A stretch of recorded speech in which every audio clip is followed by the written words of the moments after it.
Shalom, mari kita mulai renungan hari ini. Kita akan menyanyikan lagu yang pertama.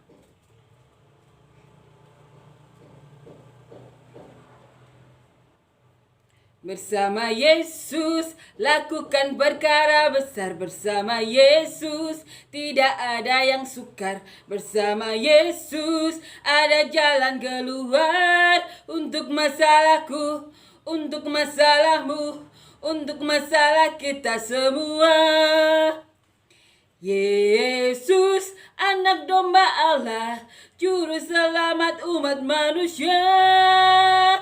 Yesus, tabib yang ajaib, dia menyembuhkan, dia mengkuduskan, dia membenarkan, dia raja segala raja, dia Tuhan segala Tuhan. Amin ya, amin. Kita akan lanjutkan ya, membaca dan merenungkan ayat firman Tuhan. Kita baca di Injil Yohanes pasal 3 ayat 1 sampai 21. Kita akan baca. Judul perikop, percakapan dengan Nikodemus. Adalah seorang Farisi yang bernama Nikodemus, seorang pemimpin agama Yahudi. Ia datang pada waktu malam kepada Yesus dan berkata, "Rabi, kami tahu bahwa engkau datang sebagai guru yang diutus Allah. Sebab tidak ada seorang pun yang dapat mengadakan tanda-tanda yang engkau adakan itu, jika Allah tidak menyertainya." Yesus menjawab katanya, "Aku berkata kepadamu, sesungguhnya jika seseorang tidak dilahirkan kembali, ia tidak dapat melihat kerajaan Allah." Kata Nikodemus kepadanya, "Bagaimanakah mungkin seorang dilahirkan kalau ia sudah tua? Dapatkah ia masuk kembali ke dalam rahim ibunya dan dilahirkan kembali?" Jawab Yesus, "Aku berkata kepadamu, sesungguhnya jika seorang tidak dilahirkan dari air dan roh, ia tidak dapat masuk ke dalam kerajaan Allah. Apa yang dilahirkan dari daging adalah daging, dan apa yang dilahirkan dari roh adalah roh. Janganlah engkau heran, karena aku berkata kepadamu, kamu harus dilahirkan kembali. Angin bertiup kemana ia mau, dan engkau mendengar bunyinya. Tetapi engkau tidak tahu dari mana ia datang atau kemana ia pergi. Demikianlah halnya dengan tiap-tiap orang yang lahir dari roh." Nikodemus menjawab katanya, "Bagaimanakah mungkin hal itu terjadi?" Jawab Yesus, "Engkau adalah pengajar Israel, dan engkau tidak mengerti hal-hal itu? Aku berkata kepadamu, sesungguhnya kami berkata-kata tentang apa yang kami ketahui, dan kami bersaksi tentang apa yang kami lihat. Tetapi kamu tidak menerima kesaksian kami. Kamu tidak percaya waktu aku berkata-kata dengan kamu tentang hal-hal duniawi. Bagaimana kamu akan percaya kalau aku berkata-kata dengan kamu tentang hal-hal surgawi? Tidak ada seorang pun yang telah naik ke surga, selain daripada Dia yang telah turun dari surga, yaitu Anak Manusia. Dan sama seperti Musa meninggikan ular di padang gurun, demikian juga Anak Manusia harus ditinggikan, supaya setiap orang yang percaya kepadanya beroleh hidup yang kekal. Karena begitu besar kasih Allah akan dunia ini, sehingga Ia telah mengaruniakan anaknya yang tunggal, supaya setiap orang yang percaya kepadanya tidak binasa, melainkan beroleh hidup yang kekal. Sebab Allah mengutus anaknya ke dalam dunia, bukan untuk menghakimi dunia, melainkan untuk menyelamatkannya oleh Dia. Barang siapa percaya kepadanya, ia tidak akan dihukum. Barang siapa tidak percaya, ia telah berada di bawah hukuman, sebab ia tidak percaya dalam nama Anak Tunggal Allah. Dan inilah hukuman itu, terang telah datang ke dalam dunia, tetapi manusia lebih menyukai kegelapan daripada terang, Sebab perbuatan mereka jahat.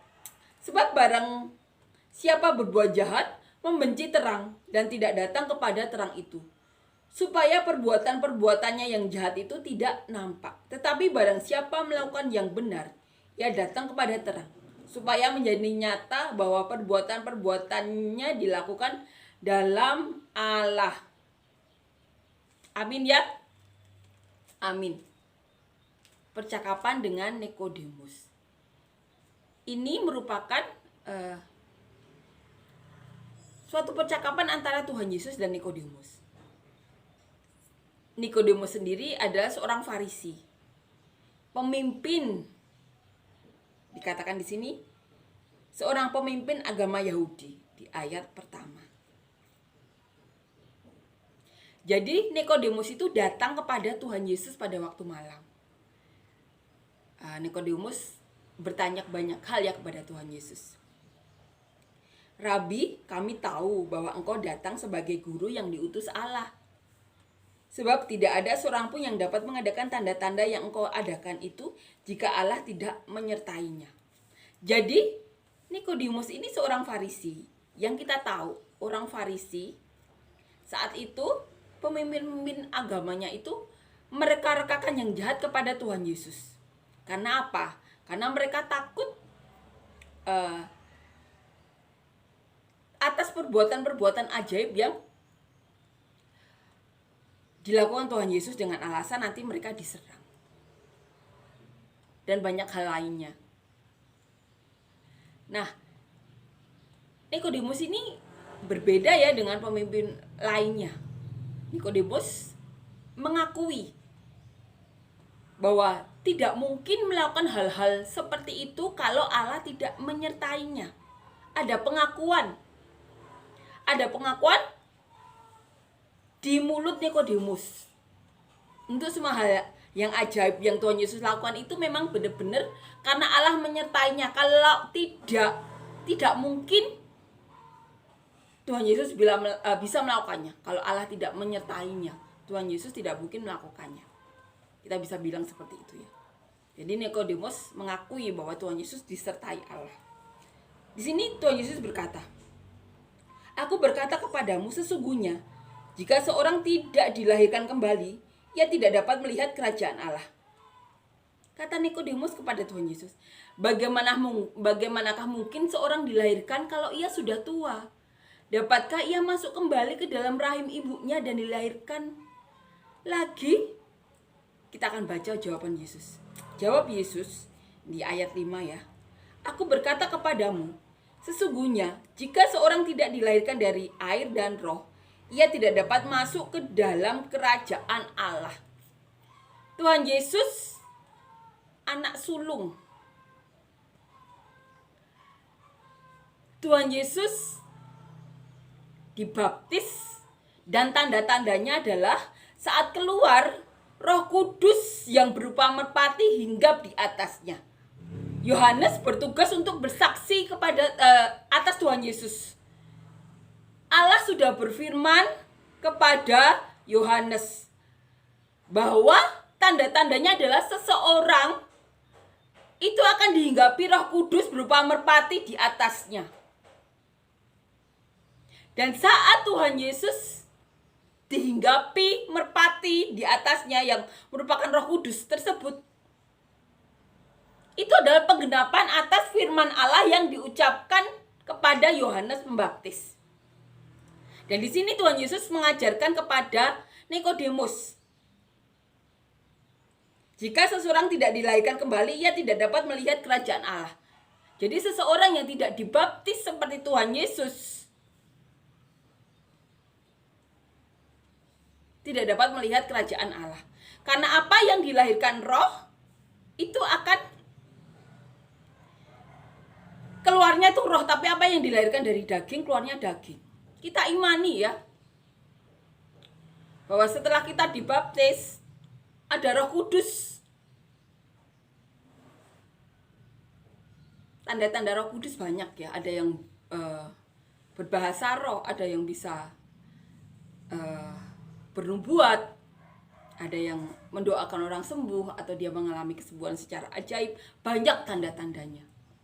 Di mana itu menyertai, tanda-tanda tersebut menyertai orang-orang yang memang Allah menyertai dia, seperti Tuhan Yesus disertai Tuhan, sehingga Nikodemus mengakui kalau tidak disertai Tuhan tidak mungkin bisa melakukan hal-hal seperti itu. Nah, di sini Tuhan Yesus mengajarkan kepada Nikodemus,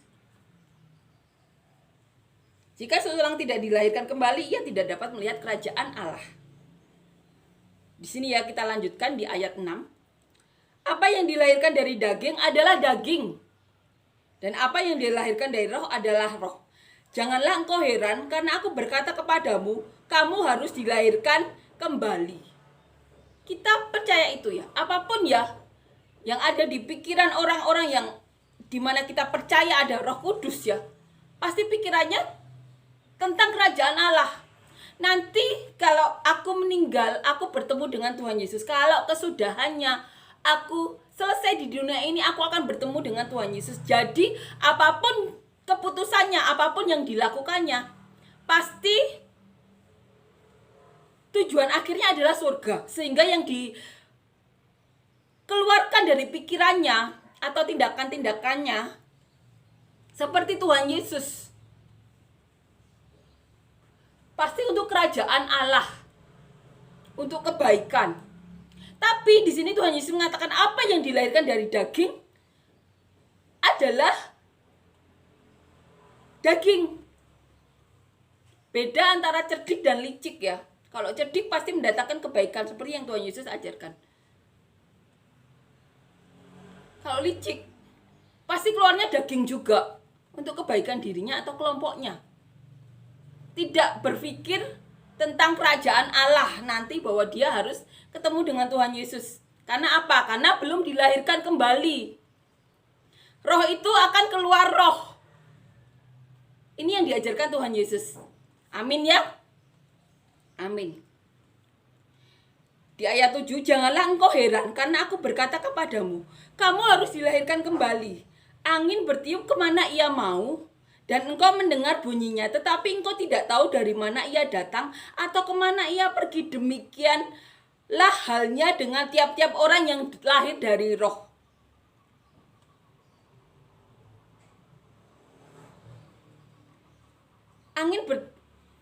Angin bertiup kemana ia mau dan engkau mendengar bunyinya, tetapi engkau tidak tahu dari mana ia datang atau kemana ia pergi. Demikianlah halnya dengan tiap orang yang lahir dari roh ya. Nikodemus menjawab katanya, bagaimanakah mungkin hal itu terjadi?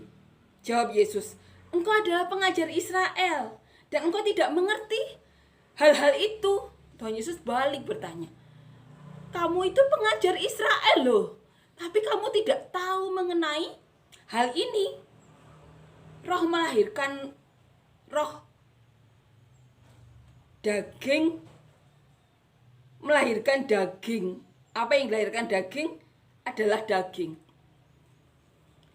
Dan Tuhan Yesus bertanya balik, kamu sampai tidak tahu padahal kamu itu pengajar Israel. Aku berkata kepadamu, ini perkataan Tuhan Yesus di ayat 11. Aku berkata kepadamu, sesungguhnya kami berkata-kata tentang apa yang kami ketahui dan kami bersaksi tentang apa yang kami lihat, tetapi kamu tidak menerima kesaksian kami. Ini dikatakan Yesus. Kami berkata-kata tentang apa yang kami ketahui dan kami bersaksi tentang apa yang kami lihat, tetapi kamu tidak menerima kesaksian kami. Jadi Tuhan Yesus dan murid-murid Tuhan Yesus itu bersaksi tentang apa yang mereka lihat dan apa yang mereka apa yang mereka lalui. Mereka tuh bersaksi bahwa banyak orang sembuh, banyak orang bahkan meninggal pun dibangkitkan oleh Tuhan Yesus. Mereka bersaksi. Tapi kamu tidak menerimanya. Kamu tidak percaya waktu aku berkata-kata dengan kamu tentang hal-hal duniawi. Bagaimana kamu akan percaya kalau aku berkata-kata dengan kamu tentang hal-hal surgawi? Jadi Tuhan Yesus balik bertanya, balik mengatakan ya, kamu saja tidak percaya tentang hal-hal duniawi yang kami alami. Orang 4.000, 5.000 lelaki saja, belum perempuan, belum anak-anaknya dikasih makan Tuhan Yesus. Itu hal-hal duniawi kan. Orang sakit sembuh. Yang 4.000, 5.000 mengikuti Tuhan Yesus itu tidak hanya dikasih makan, tetapi mereka itu mengikuti Tuhan Yesus, diberi kesembuhan, kemudian Tuhan Yesus berbelas kasihan. Nanti kalau kembali ke rumahnya masing-masing belum dikasih makan, mereka nanti pingsan. Jadi Tuhan Yesus tuh kasih mujizat itu salah satu dasarnya karena apa? Karena Tuhan Yesus khawatir saat pulang nanti mereka jatuh pingsan belum sampai di rumah. Makanya Tuhan Yesus kasih makan sampai puas makannya, sampai sisa 12 bakul, 7 bakul.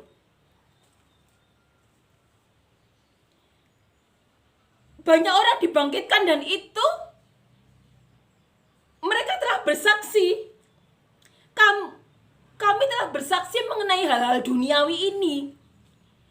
Kak, Tuhan Yesus kasih makan, kesembuhan, dan banyak hal lainnya. Dan kamu tidak percaya. Dan ini yang dikatakan, bagaimana kamu akan percaya kalau aku berkata-kata dengan kamu tentang hal-hal surgawi? Mujizat di depan mata mereka saja mereka tidak percaya. Apalagi kalau Tuhan Yesus berkata-kata tentang hal-hal surgawi, bagaimana mereka bisa percaya? Itu yang dikatakan Tuhan Yesus. Tidak ada seorang pun yang telah naik ke surga selain daripada Dia yang telah turun dari surga, yaitu Anak Manusia. Tidak ada seorang pun yang telah naik ke surga selain daripada Dia yang telah turun dari surga, yaitu Anak Manusia. Hal-hal duniawi yang Tuhan lakukan selama di bumi saja, mereka tidak percaya. Yang dimana mereka mengalaminya, melihatnya, mereka tidak percaya. Bagaimana Tuhan Yesus menceritakan hal-hal surgawi. Tuhan Yesus kan sebelum turun ke surga kan tinggal ya di surgawi. Jadi tahu tentang hal-hal surgawi.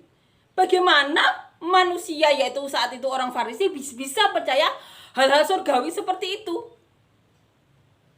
Yang Tuhan Yesus lakukan di dunia saja mereka tidak percaya kok. Apalagi saat Tuhan Yesus bercerita tentang apa saja yang ada di surga.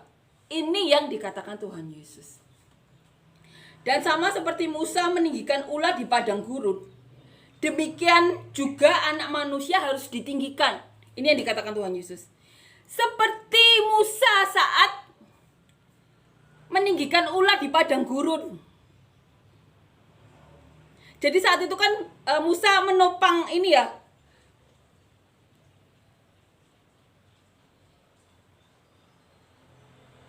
tongkatnya yang bisa berubah dengan ular itu dengan ditopang kanan kirinya dengan orang-orang sekitarnya untuk menyelamatkan bangsa Israel yang saat itu di padang gurun.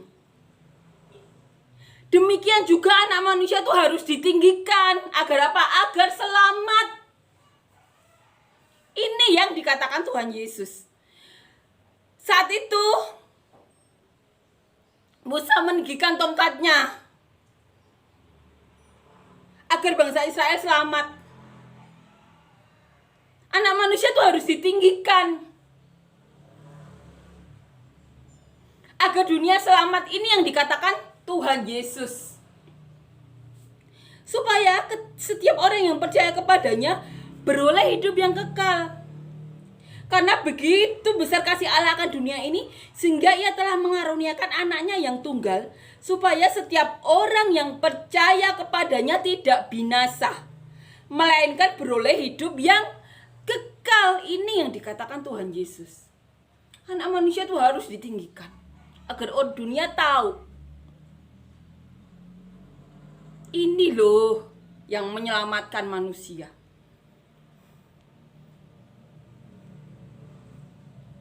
Tuhan Yesus kita, juru selamat kita.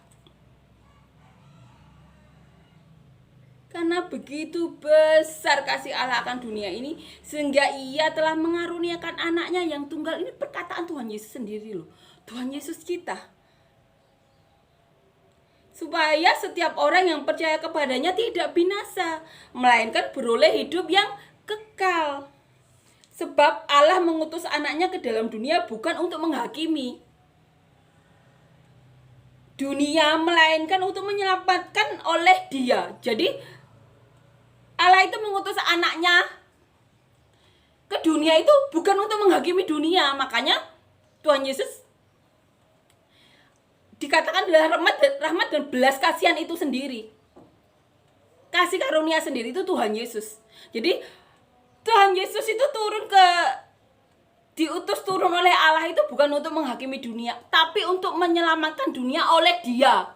Jadi Tuhan itu yang menyelamatkan dunia. Ini Tuhan Yesus sendiri yang berkata, barang siapa percaya kepadanya, ia tidak akan dihukum. Barang siapa tidak percaya, ia telah berada di bawah hukuman. Sebab ia tidak percaya dalam nama anak tunggal Allah. Jadi seperti bangsa Israel ya,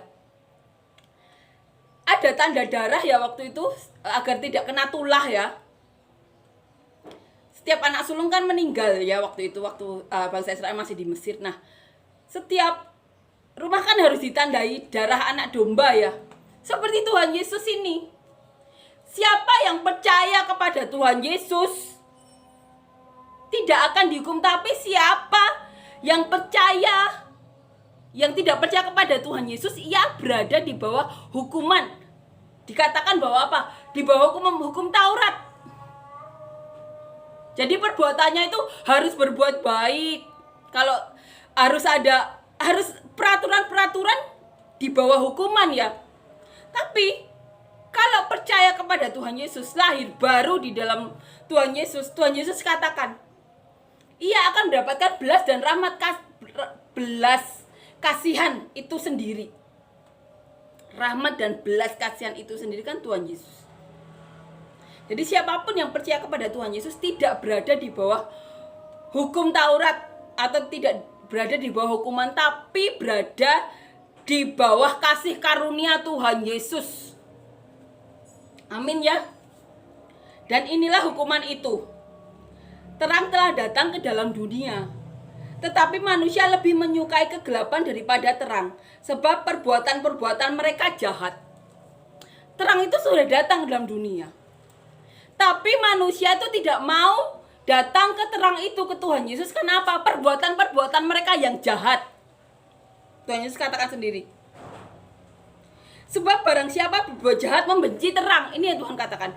Siapapun yang berbuat jahat pasti membenci terang dan tidak datang kepada terang itu, supaya perbuatan-perbuatannya yang jahat itu tidak nampak. Ini yang Tuhan Yesus katakan. Orang itu tidak mau datang kepada Tuhan Yesus karena perbuatannya yang jahat. Karena kalau dia masih berbuat jahat datang kepada Tuhan Yesus, maka perbuatan-perbuatannya yang jahat itu akan nampak. Itu perkataan Tuhan sendiri. Siapapun yang tidak berani datang ke terang itu, karena apa? Ada perbuatan jahat di dalam dirinya, yang apabila ia datang ke terang itu, yaitu ke Tuhan Yesus, maka perbuatan-perbuatan jahatnya itu akan nampak. Jadi mereka punya ketakutan mereka sendiri. Sebabnya apa? Sebab perbuatan mereka jahat. Coba kalau mereka sudah lahir baru, ada roh dalam diri mereka, mereka tidak akan mengalami ketakutan apapun. Karena mereka tahu Tuhan Yesus itu datang bukan untuk menghakimi, tapi untuk menyelamatkan oleh karena Tuhan Yesus sendiri. Amin ya. Tetapi barang siapa melakukan yang benar, ia datang kepada terang, supaya menjadi nyata bahwa perbuatan-perbuatannya dilakukan dalam Allah. Jadi siapapun ya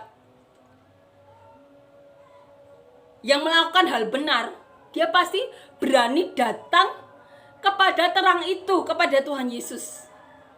Supaya apa?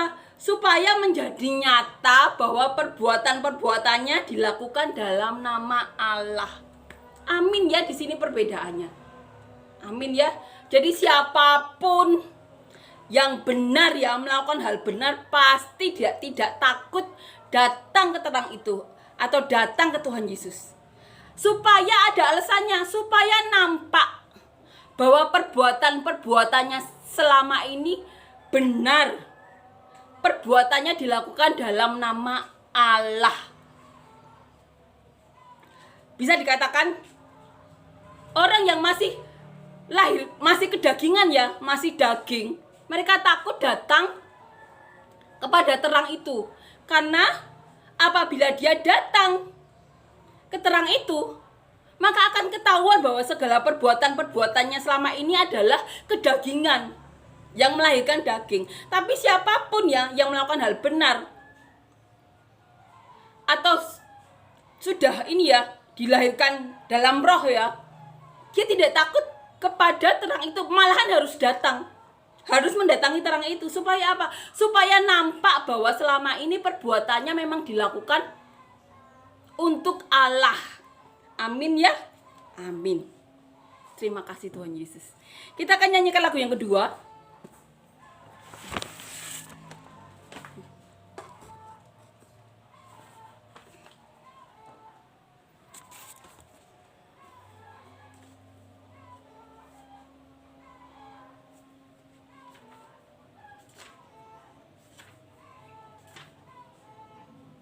Hidup yang kupilih membuatku berarti, karena Yesus Tuhan tempatku percaya dan berharap. Ku buka mataku, lihat sekelilingku. Ku harus nyatakan kebenarannya yang membebaskan. Karena kuasamu, karena kehebatanmu, ku dapat lakukan perkara besar yang Engkau janjikan. Yesus, Kaulah sahabatku. Yesus yang selalu berada di sisiku. Kau sumber kuatku. Yesus, Kaulah sahabatku. Yesus, Kau yang tak pernah jemu-jemu di sisiku. Kau sumber kuatku.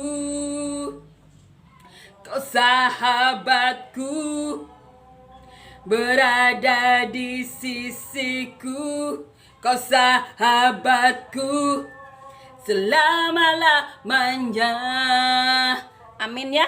Amin.